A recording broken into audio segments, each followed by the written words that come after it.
Por el momento, las repercusiones han sido en el plano comercial, en el plano empresarial, mínimas.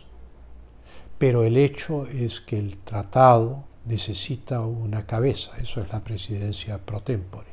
Tiene que haber un seguimiento de las políticas que se implementan a través de la Alianza del Pacífico para la integración comercial, económica, financiera, etc. Y entonces, descabezada la Alianza del Pacífico durante un año, que es lo que pretende el presidente López de México, evidentemente se ha hecho un daño a la estructura política de la Alianza. Si inercialmente la Alianza del Pacífico va a durar varios años, no.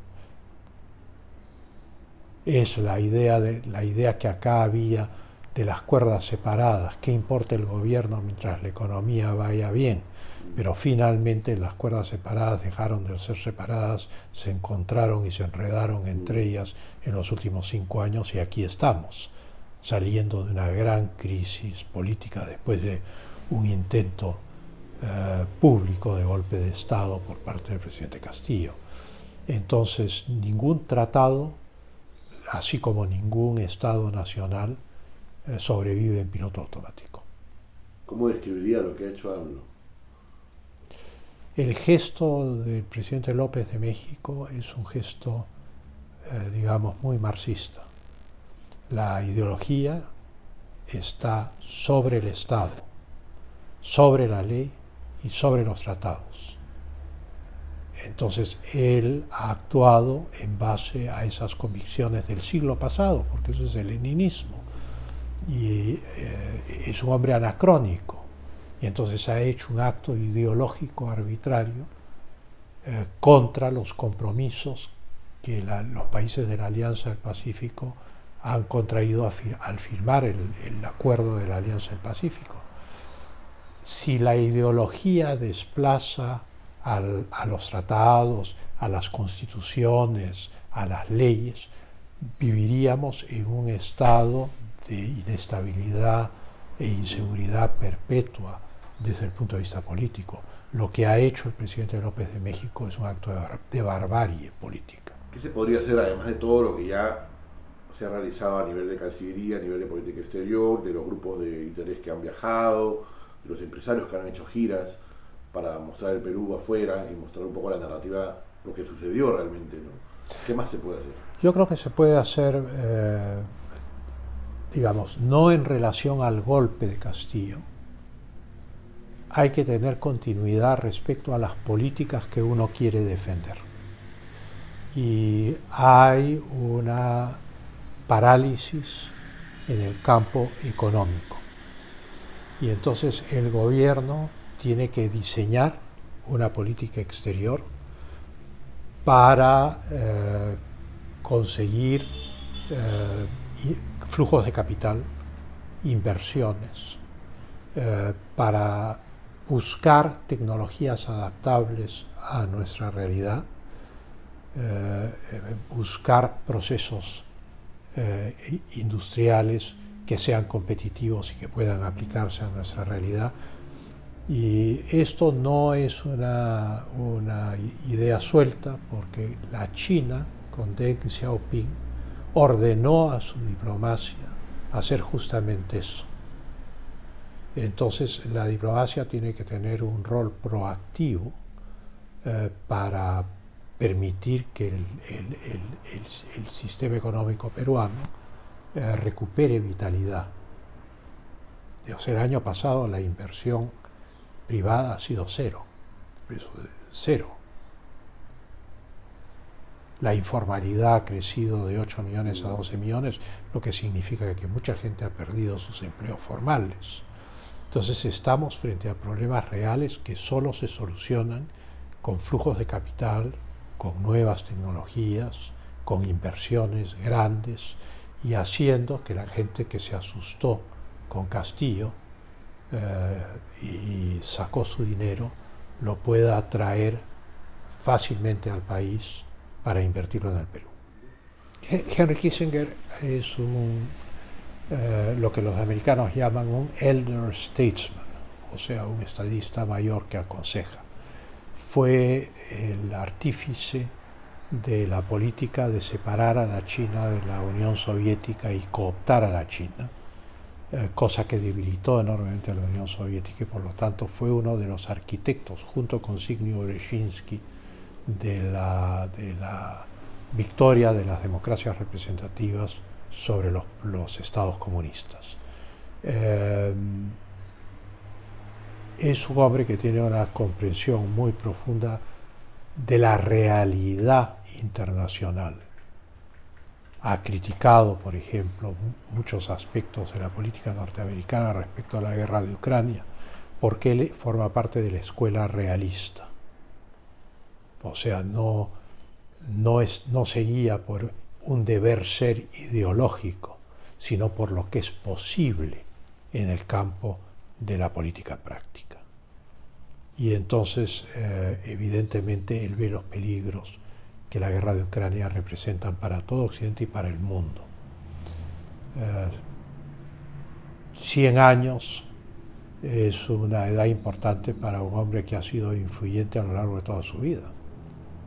Ha marcado la política exterior más allá de los presidentes, por décadas. Bueno, ha marcado la política exterior norteamericana, yo diría, hasta la presidencia de Bush padre.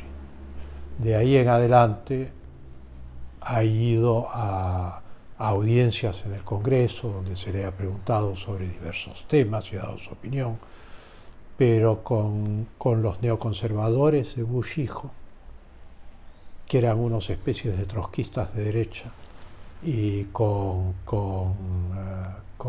los demócratas radicales de Obama, no creo que haya sido muy escuchado. Ahora sí, en esta crisis, porque vuelven los tiempos de guerra, porque las tensiones con la China están al tope, las tensiones con Rusia son absolutas, o sea, un paso más y es la guerra, y entonces evidentemente ahora sí se le escucha. Yo tuve la ocasión de estar Fernando Schwab, López Aldana, Alberto Benavides de la Quintana y yo fuimos nombrados durante la guerra del CENEPA embajadores en misión especial para los Estados Unidos y el Canadá. Fuimos a Washington, fuimos a Ottawa, etc. Una de las entrevistas que tuvimos en Nueva York fue con Kissinger. Y se me encargó hacer la presentación del problema peruano ecuatoriano. Kissinger en 60 segundos detectó exactamente de qué se trataba e incluso dio consejos sobre cómo debía tratarse el tema. Yo no sabía que 5 meses o 6 meses después yo iba a ser canciller y esos consejos me fueron enormemente útiles. ¿Sobre el CENEPA en particular? Sobre el conflicto con el Ecuador en particular. En general sobre la política regional y sobre cómo debía negociarse. ¿Y podría adelantar un poco o contar un poco qué dijo? Preferiría no, porque es un tema que concierne a varios estados y a políticas permanentes de varios estados. Y sobre la mirada que tiene de la guerra de Ucrania, ¿qué rescataría usted que ha dicho Kissinger? Bueno, que evidentemente el tratar de incorporar literalmente con obcecación a Ucrania a la OTAN es un grave error. Y que Rusia se rige por el paradigma de la defensa en profundidad, que es consecuencia de la experiencia histórica de la invasión napoleónica en 1812 y la invasión de Hitler en 1941. En ambos casos, la profundidad de las distancias que los ejércitos enemigos tenían que atravesar jugó a favor de los rusos y les permitió contraatacar y en los dos casos ganar. Los rusos llegaron a París y acamparon en los campos elíseos y en el bosque de Boulogne. Y los rusos llegaron a Berlín en 1945 y acamparon en la Cancillería del Reich. O sea que, digamos, esa es la experiencia histórica de Rusia. Rusia no quiere perder esa defensa en profundidad. Y entonces, evidentemente, esta guerra a ultranza que se ha producido en Ucrania lleva a los rusos a agredir a Ucrania para garantizar su propia defensa, igual con la península de Crimea, porque necesitan el puerto de Sebastopol, que es el puerto principal de la flota rusa, y es su salida al Mediterráneo, y de ahí al Mar Rojo o al Mediterráneo occidental. Es geoestratégicamente vital para ellos. Y entonces haber desconocido todo eso, el no haber cumplido con los acuerdos de Minsk I y Minsk II del 2014, por el cual Ucrania se comprometía a darle una autonomía dentro de Ucrania al Donbass, a Lugansk y Donetsk, evidentemente ha producido este conflicto, ¿no? Yo creo que Ucrania podría haber tomado un camino de integración en la Unión Europea, pero no el camino de integración militar en la OTAN. ¿Cuál es el otro camino? ¿Cuál sería el otro camino?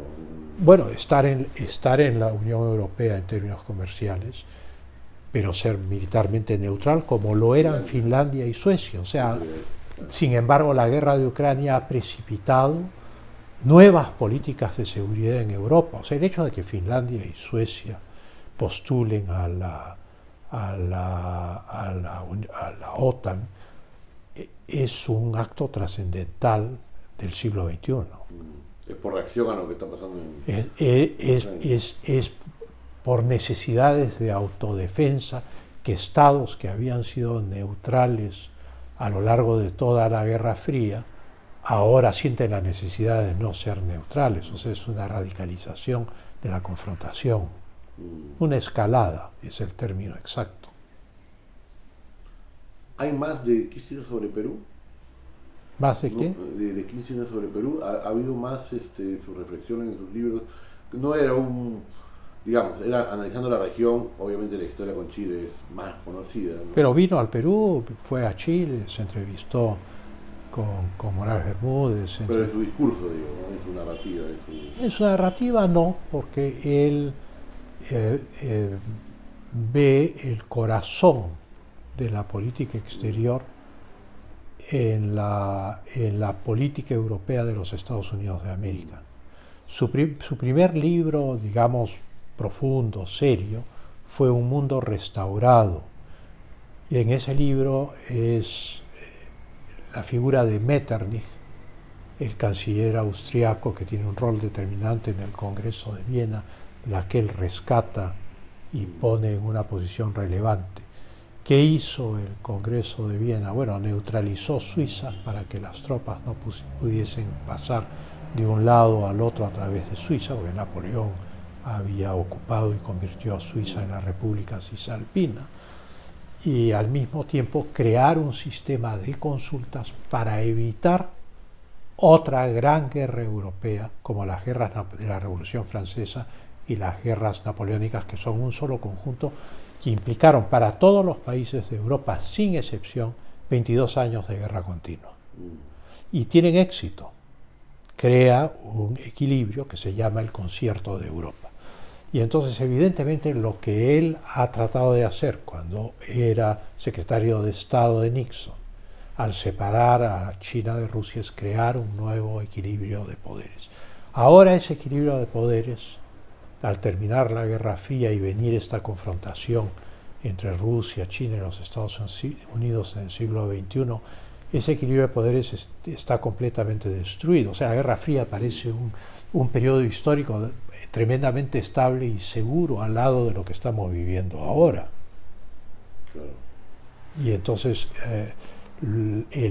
todo el esfuerzo intelectual de Kissinger está concentrado en crear un sistema de estados y alianzas cuyo corazón está tanto en los Estados Unidos como en Europa, pero la primera línea es Europa.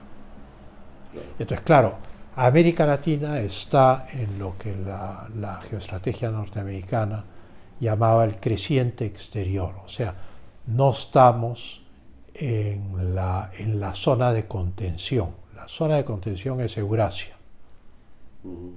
Desde las costas del Océano Ártico, pasando por el Mediterráneo, llegando al Mar Negro, y por el otro lado al Mar del Sur de la China y el Indo-Pacífico. Entonces, esas son las zonas de conflicto global. Y la política de contención americana es respecto al surgimiento de cualquier grupo de potencias antagónicas a las democracias representativas de Europa y de los Estados Unidos en Eurasia. Esa es la preocupación número uno de Kissinger. América Latina tiene sus propios problemas y parte del repliegue estratégico de los Estados Unidos de América Latina es porque América Latina no está en el centro del tablero de ajedrez. Y lo que todo buen ajedrecista sabe es que en las primeras jugadas tiene que hacer su apertura defensiva y luego tomar el centro del tablero. Esa es la mentalidad de Kissinger.